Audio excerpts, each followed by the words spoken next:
ನಮಸ್ಕಾರ ವೀಕ್ಷಕರೇ, ಶ್ರೀ ನ್ಯೂಸ್ ಕನ್ನಡಗೆ ಸ್ವಾಗತ.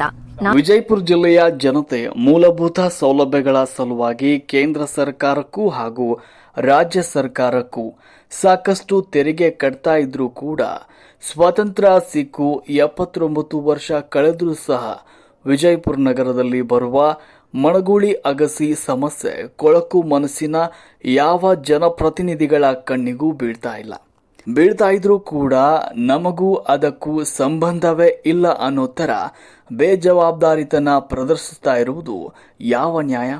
ಹೆಂಡ ಖಂಡ ಮತ್ತು ಹಣದ ಆಸೆ ತೋರಿಸಿ ಮತ ಪಡಿತಾ ಇರುವ ಕೊಳಕು ಮನಸ್ಸಿನ ಜನಪ್ರತಿನಿಧಿಗಳಿಗೆ ಜನರ ಕಷ್ಟ ಹೇಗೆ ಅರ್ಥವಾದೀತು? ತಾವಿದ್ದ ಸ್ಥಳಗಳಲ್ಲಿ ಎಲ್ಲ ಕಡೆ ಮಾಸ್ಟರ್ ಪ್ಲಾನ್ ರಸ್ತೆಗಳನ್ನ ಮಾಡಿಕೊಂಡು ಐಷಾರಾಮಿ ಜೀವನವನ್ನ ಸಾಗಿಸ್ತಾ ಇದ್ದಾರೆ. ಆದರೆ ಬಾಗಲಕೋಟೆ ರಸ್ತೆ ಮತ್ತು ಮನಗೂಳಿ ಅಗಸಿ ರಸ್ತೆ ಸಂಪೂರ್ಣ ನಿರ್ಲಕ್ಷಿಸಲು ಕಾರಣ, ಈ ಎರಡೂ ರಸ್ತೆಯಲ್ಲಿ ಯಾವ ಜನಪ್ರತಿನಿಧಿಗಳ ಮನೆ ಮಠ ಯಾವುದೂ ಇಲ್ಲ. ಸರ್ಕಾರಿ ಇಲಾಖೆಗಳು ಹಾಗೂ ಶಾಲಾ ಕಾಲೇಜುಗಳು ಇದೇ ರಸ್ತೆಗಳಲ್ಲಿದ್ದರೂ ಕೂಡ ಸಾರ್ವಜನಿಕರಿಗೆ ಬಹಳ ತೊಂದರೆ ಆಗ್ತಾ ಇದೆ ಅನ್ನುವ ಸ್ವಲ್ಪವಾದರೂ ಪರಿಜ್ಞಾನವೇ ಇಲ್ಲದಂತಾಗಿವೆ. ಜಿಲ್ಲಾಧಿಕಾರಿಗಳು ಹಾಗೂ ಉನ್ನತ ಅಧಿಕಾರಿಗಳ ವರ್ಗ ಕೊಳಕು ಮನಸ್ಸಿನ ಜನಪ್ರತಿನಿಧಿಗಳ ಮಾತನ್ನ ಕೇಳ್ತಾ ದಲ್ಲಾಳಿಗಳು ಹಾಗೂ ಕಮಿಷನ್ ಏಜೆಂಟ್ರಂತೆ ವರ್ತಿಸ್ತಾ ಇಡೀ ದೇಶದ ಪ್ರಾಮಾಣಿಕ ವ್ಯವಸ್ಥೆಯನ್ನೇ ನಾಣ್ಯದ ಎರಡು ಮುಖಗಳಾಗಿ ಹಾಳು ಮಾಡ್ತಾ ಸಾಕ್ತಿದ್ದಾರೆ ಅಂತ ಅನಿಸ್ತಾ ಇದೆ. ತಮಗೆಲ್ಲರಿಗೂ ಸಾರ್ವಜನಿಕರ ಶಾಪ ತಟ್ಟದೆ ಬಿಡೋದಿಲ್ಲ. ತಕ್ಷಣವೇ ಎಚ್ಚೆತ್ತುಕೊಂಡು ಮನಗೂಳಿ ಅಗಸಿ ಸಮಸ್ಯೆ ಹಾಗೂ ಬಾಗಲಕೋಟೆ ರಸ್ತೆಯಲ್ಲಿ ಬರುವ ರೈಲ್ವೆ ಕ್ರಾಸಿಂಗ್ ಸಮಸ್ಯೆ ಎಲ್ಲರೂ ಒಗ್ಗಟ್ಟಾಗಿ ಶಾಶ್ವತ ಪರಿಹಾರ ಕಂಡು ಹಿಡಿತಾರೆ ಎಂದು ಕರ್ನಾಟಕ ರಕ್ಷಣಾ ವೇದಿಕೆ ಸ್ವಾಭಿಮಾನಿ ಸೈನ್ಯದ ಎಲ್ಲ ಪದಾಧಿಕಾರಿಗಳು ಹಾಗೂ ವಿಜಯಪುರ ಜಿಲ್ಲೆಯ ಜನತೆ ನಂಬುತ್ತೇವೆ. ತಪ್ಪಿದ್ರೆ ವಿಜಯಪುರ ಜಿಲ್ಲೆಯ ಜನತೆಯನ್ನು ಒಳಗೊಂಡ ಸದರಿ ಸಮಸ್ಯೆಗಳ ಇತ್ಯರ್ಥ ಆಗುವವರೆಗೂ ಉಗ್ರ ಹೋರಾಟ ಕೈಗೊಳ್ಳಬೇಕಾಗುತ್ತದೆ ಅಂತ ಎಚ್ಚರಿಸ್ತಾ ಇದ್ದೇವೆ. ಧನ್ಯವಾದಗಳು. ವರದಿ ಶ್ರೀ ನ್ಯೂಸ್ ಕನ್ನಡ, ವಿಜಯಪುರ. ನೋಡಿ, ನಾನು ಕರ್ನಾಟಕ ರಕ್ಷಣಾ ವೇದಿಕೆ ಸ್ವಾಭಿಮಾನಿ ಸೈನ್ಯದ ರಾಜ್ಯಾಧ್ಯಕ್ಷ ಜಗದೀಶ್ ಸುರೇಶ್ ಮಾತನಾಡೋದು. ನೋಡಿ, ಮನಗುಳಗಿಸಿ ವಿಜಯಪುರ ಶಹರದ ಮನಗುಳಗಿಸಿ ಇಷ್ಟು ಸಣ್ಣ ಅಗಸಿ ಅದನ್ನು ಡಬಲ್ ಮಾಡಬೇಕು. ಈ ಥರ ಗಾಡಿಗಳು ಇಲ್ಲಿ ನೋಡಿ ಎಷ್ಟು ಹೋಗುತ್ತವೆ ನೋಡಿ, ಒಂದು 60 ಕಿಲೋಮೀಟ್ರ್ ಇರ್ತದವೆ. ಈ ಥರ ಪ್ರತಿಯೊಬ್ಬರು ಯಾವ ಥರ ಸಮಸ್ಯೆ ಅನುಭವಿಸ್ತಾ ಇದ್ದಾರೆ ಅಂದರೆ, ಆ ಕಡೆ ಡಬಲ್ ರಸ್ತೆ ಇದೆ. ಸ್ವಾತಂತ್ರ್ಯ ಸಿಕ್ಕಿ 79 ವರ್ಷ ಆಯಿತು. ಎಲ್ಲ ಮಿನಿಸ್ಟ್ರಾಗಿದ್ದಾರೆ, ಶಾಸಕರಾಗಿದ್ದಾರೆ, BJP ಶಾಸಕರಾದರು, ಕಾಂಗ್ರೆಸ್ ಶಾಸಕರಾದರು, ಉಸ್ತುವಾರಿ ಸಚಿವರು, ನಮ್ಮ ಬಿಜಾಪುರ ಜಿಲ್ಲೆಯವರಿದ್ದರೂ ಕೂಡ ಇದಕ್ಕೆ ದಿಟ್ಟ ನಿರ್ಧಾರ ತೆಗೆದುಕೊಳ್ಳಲಿಕ್ಕೆ ತಯಾರಿಲ್ಲ. ನೋಡಿ ಎಷ್ಟೊಂದು ಸಮಸ್ಯೆ ಅನುಭವಿಸ್ತಾ ಇದ್ದಾರೆ. ಎಲ್ಲಿ ನೋಡಿ ಗಾಡಿ. ನಗರ ಶಾಸಕ ಮಹೋದಯರೇ, ನಮ್ಮ ಜಿಲ್ಲಾ ಉಸ್ತುವಾರಿ ಸಾಹೇಬ್ರೆ, ನಮ್ಮ ಸಂಸದರೇ, MP ಸಾಹೇಬ್ರೆ, ನಮಗೆಲ್ಲ ಯಾಕರೆ ಆಯ್ಕೆ ಮಾಡ್ತಾರೆ ಅನ್ನಿಸ್ತಾ ಇದೆ ನಮಗೆ. ಇದನ್ನೇ ವಿನಾಕಾರಣ ಇದಕ್ಕೆ ನಿಲ್ತೀರಿ, ಕೆಲಸ ಮಾಡೋದು ಆಗಲಿ ಅಂದ್ರೆ ಯಾಕೆ ನಿಲ್ತೀರಿ ಅಂತ ಮಂದಿಗೆ ಮರಳು ಮಾಡಿ ಓಟ್ ಹಾಕಿಸ್ಕೊಂಡು ಗೆದ್ದು ಬಂದುಬಿಡೋದು. ಒಂದು ದಿವಸ ಸೋತಿಲ್ಲ ನೀವು. ಬಿಜಾಪುರಕ್ಕೆ ಏನು ಮಾಡಿದಿರಿ ನೋಡಿ, ಎಷ್ಟೊಂದು ಟ್ರಾಫಿಕ್ ದಿನಾಲು ಇದು ಸಮಸ್ಯೆ. ಮತ್ತೆ ಆ ಕಡೆ ಟ್ರಾಫಿಕ್ ನಿಂತೀಗ ಮನಗುಳಗಿಸಿ ಇದನ್ನು ಡಬಲ್ ಮಾಡಿ ಅಥವಾ ಫ್ಲೈಓವರ್ ಮಾಡಿಬಿಡಿ, ಪೂರ ಹೋಗಲಿ ಗಂಜ್ ಚೌಕ್ತನ. ಅಲ್ಲಿಂದ ಇದು ನಿಮಗೆ ಇದು ಡಬಲ್ ಮಾಡೋದು ಆಗಲಿಲ್ಲ ಅಂದರೆ, ಈ ಕ್ವಾಟಿಗೋಡಿ ಕೆಡಿಸೋದಾಗೋದು ಇಲ್ಲಾಂದರೆ ನೋಡಿ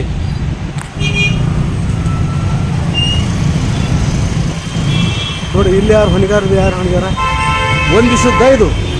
ಅಲ್ಲಿ ರೈಲ್ವೆ ಕ್ರಾಸಿಂಗ ಅದು ಸಮಸ್ಯೆ. ಇಲ್ಲಿ ವಜ್ರ ಹನುಮಾನ್ ರೈಲ್ವೆ ಕ್ರಾಸಿಂಗ್ ಅದು ಸಮಸ್ಯೆ. ಇಲ್ಲಿ ಮನಗುಳಗಿಸಿ ಇದು ಸಮಸ್ಯೆ. ಇಷ್ಟು ಸಣ್ಣ ಕಮಾನ 79 ವರ್ಷ ಆಯ್ತು ಸ್ವಾತಂತ್ರ್ಯ ಸಿಕ್ಕ, ಇಲ್ಲಿ ಇಟ್ಕೊಂಡು ನರಕ ಅನುಭವಿಸೋದು ಸಾರ್ವಜನಿಕರು ಹೇಗೆ ತಿಳಿದಿಲ್ಲ? ಮಾನ್ಯ ಜಿಲ್ಲಾಧಿಕಾರಿಗಳೇ, ತಕ್ಷಣ ಮುತುವರ್ಜಿ ವಹಿಸಿ ಇದಕ್ಕೇನೊಂದು ದಿಟ್ಟ ಕ್ರಮ ತೆಗೆದುಕೊಳ್ಳಿ. ಇದು ನೋಡಿ ಎಷ್ಟು ಸಮಸ್ಯೆ ನೋಡಿ. ಆ ಕಡೆ ಡಬಲ್ ರಸ್ತೆ ಪುಲಕೇಶಿ ನಗರ ಕಡೆ ಬೀಡೆ ತನಕ ಡಬಲ್ ಮಾಡ್ಕೊಂಡು ಕೂತೀರಿ. ಇದು ಕೇಂದ್ರ ಸರ್ಕಾರಕ್ಕೆ, ಇದು ಸಾರ್ವಜನಿಕರಿಗೆ ಇದು ತುಂಬ ಅನ್ಯಾಯ ಆಗ್ತಾ ಇದೆ. ಇದು ಎಷ್ಟೊತ್ತಿರೋದು ಇದು ಪಾಟಿಗೋಡಿ ತೆಗೆದು ಇದು ಡಬಲ್ ಮಾಡಬೇಕು, ಇಲ್ಲಾಂದ್ರೆ ಎಷ್ಟೊಂದು ನರಕ ಅನುಭವಿಸ್ತಾ ಇದ್ದಾರೆ ಸಾರ್ವಜನಿಕರು ಅಂತೇಳಿ ಕೇಂದ್ರಕ್ಕೆ, ಆಮೇಲೆ ಇದು ಆರ್ಕಾಲಜಿ ಡಿಪಾರ್ಟ್ಮೆಂಟ್ಗೆ ಇದ್ದಿದ್ದು ಸಂಪೂರ್ಣ ಮಾಹಿತಿ ಒದಗಿಸ್ಲಿಕ್ಕೆ ಅಷ್ಟು ಬುದ್ಧಿ ಇಲ್ವಾ ತಮಗೆ? ಅದು ನಮಗೆ ಚಿಂತೆ ಎತ್ಬಿಟ್ಟದ. ಮಾನ್ಯ ಜಿಲ್ಲಾಧಿಕಾರಿಗಳೇ, ಮಹಾನಗರ ಪಾಲಿಕೆ ಆಯುಕ್ತ ಸಾಹೇಬ್ರೇ, ನಗರ ಶಾಸಕರೇ, ಜಿಲ್ಲಾ ಉಸ್ತುವಾರಿ ಸಚಿವರೇ, ಇದು ನೋಡಿ ಯಾವ ಥರ ನರಕ ಅನುಭವಿಸ್ತಾ ಇದ್ದಾರೆ ನೋಡಿ ಜನ. ಅಲ್ಲಿ ಬಾಲ್ಕೋಟ್ ಕ್ರಾಸ್ ರೈಲ್ವೆ ಕ್ರಾಸಿಂಗ್ ಅಲ್ಲಿ ನರಕ ಅನುಭವಿಸ್ತಾ ಇದ್ದಾರೆ. ಈ ರಸ್ತೆಯಲ್ಲಿ ಬರೋರು ಜನ ಇಲ್ಲಿ ನರಕ ಅನುಭವಿಸ್ತಾ ಇದ್ದಾರೆ. ಇವೆಲ್ಲ ಶಾಸಕರು ಮಂತ್ರಿಗಳು ಆಗಿ ಏನು ಪ್ರಯೋಜನ? ವಿನಾಕಾರಣ ಸಾಕಷ್ಟು ತೆರಿಗೆ ಕಟ್ತಾ ಇದ್ದಾರೆ. ನಮ್ಮ ಬಿಜಾಪುರ ಜಿಲ್ಲೆದವರು ಯಾರು ತೆರಿಗೆ ಕಟ್ಟೋದಿಲ್ವಾ? ಯಾರು ಹಾಗೆ ಜೀವನ ಮಾಡ್ತಾ ಇದ್ದಾರಾ? ಮತ್ತು ಮೂಲಭೂತ ಸೌಲಭ್ಯಗಳು ಸರಿಯಾಗಿ ಒದಗಿಸಿದ್ರೆ ಇದೇ ಸೇಮ್ ಕಮಾನ್ ಇನ್ನೊಂದು ಮಾಡಿಬಿಡಿ ಇಷ್ಟಡೆ, ಇಲ್ಲಾರ ಫ್ಲೈಓವರ್ ಮಾಡಿ ಪೂರ ಗಾಂಚಿ ಹೋಗ್ತಾನ. ಏನಾರು ಒಂದು ದಿಟ್ಟು ನಿರ್ಧಾರ ತೆಗೆದುಕೊಳ್ಬೇಕಲ್ಲ. ಮಾನ್ಯ ಜಿಲ್ಲಾಧಿಕಾರಿಗಳು ಇದಕ್ಕೆ 2 ಸಲ ನಾನು ಲೆಟ್ರ್ ಕೊಟ್ಟಿದ್ದೀನಿ. ಮುಂಚೆ ದಾನಮ್ಮನವ್ರು ಸರ್ ಇದ್ದಾಗ 2 ಸಲ ಲೆಟ್ರ್ ಕೊಟ್ಟಿದ್ದೀವಿ, ಡಬಲ್ ಆಗಬೇಕು ಇದು ಇಲ್ಲಾರ ಫ್ಲೈಓವರ್ ಮಾಡಿ ಅಂಥೇಳಿ. ಏನಾದರೂ ಒಂದು ಶಾಶ್ವತ ಪರಿಹಾರ ಹುಡುಕಾಡಿ ಇದಕ್ಕೆ. ಎಷ್ಟೊಂದು ನರಕ ಅನುಭವಿಸ್ಬೇಕು ಸಾರ್ವಜನಿಕರು. ತಕ್ಷಣ ಇದಕ್ಕೆ ದಿಟ್ಟ ನಿರ್ಧಾರ ತೆಗೆದುಕೊಳ್ಳಬೇಕು. ಈ ವಿಡಿಯೋ ನೋಡಿ ಅಂಥೇಳಿ ನಾನು ಮನವಿ ಮಾಡಿಕೊಳ್ಳುತ್ತೇನೆ. ನನ್ನ ಹೆಸರು ಜಗದೇವ್ ಸೂರ್ಯವಂಶಿ. ನಾನು ಕರ್ನಾಟಕ ರಕ್ಷಣಾ ವೇದಿಕೆ ಸ್ವಾಭಿಮಾನಿ ಸೇನೆಯ ರಾಜ್ಯಾಧ್ಯಕ್ಷ. ಧನ್ಯವಾದಗಳು. ನೋಡಿ ಇಲ್ಲಿ ಮತ್ತೆ ಇಲ್ಲಿತ್ತು ನೋಡಿ 1 ಕಿಲೋಮೀಟ್ರ್ ಇರ್ತಾವೆ ಗಾಡಿಗಳು. ಮತ್ತೆ ದಿನಾಲು ಈ ಥರ ನರಕ ಅನುಭವಿಸ್ಬೇಕಂದ್ರೆ ಹೇಗೆ?